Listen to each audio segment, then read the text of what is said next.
The Back Roads of the South Shore has put together a bus tour that highlights some of the oldest and most famous graveyards scattered throughout several South Shore towns.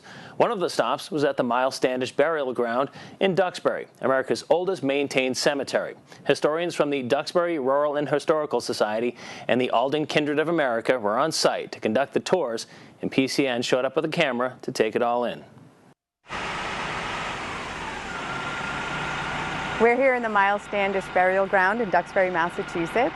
Today, the Back Roads of the South Shore is conducting a bus tour of all the cemeteries on the South Shore, or some of the historic cemeteries. We're expecting about 50 people to come on the bus tour today.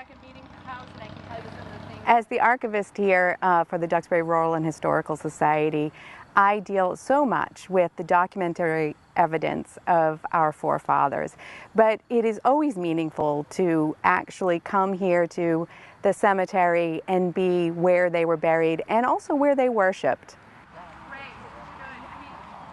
We will be talking about the Alden's grave, Miles Standish's grave, which is behind me, the second meeting house that was located adjacent to this cemetery, and learning a little bit about the people who were buried here. In 1684, John stated, for real love. I'm here today to talk about the burial site of John and Priscilla Alden, two of the Mayflower passengers and the founding members of the town of Duxbury.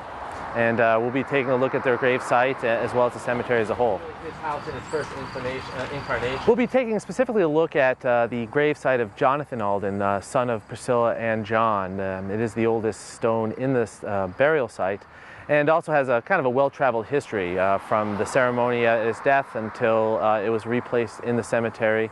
It's a very interesting stone, and I'm going to explain some of its history here today. At this time, people, when they died, there wasn't this address that we typically have today. Today we have kind of a cross-section of people. We have marketed this event, as well as others we've done, to people interested in grave sites and genealogy. So people that are coming here are looking to learn more about the people that are in these sites, and also some of the family histories. One of the residents in town said that he could remember a time as a child. I hope that after this day is over, they have a greater understanding of the fascinating cemeteries we have here on the South Shore and some of the amazing people that were buried here. Some really great stories.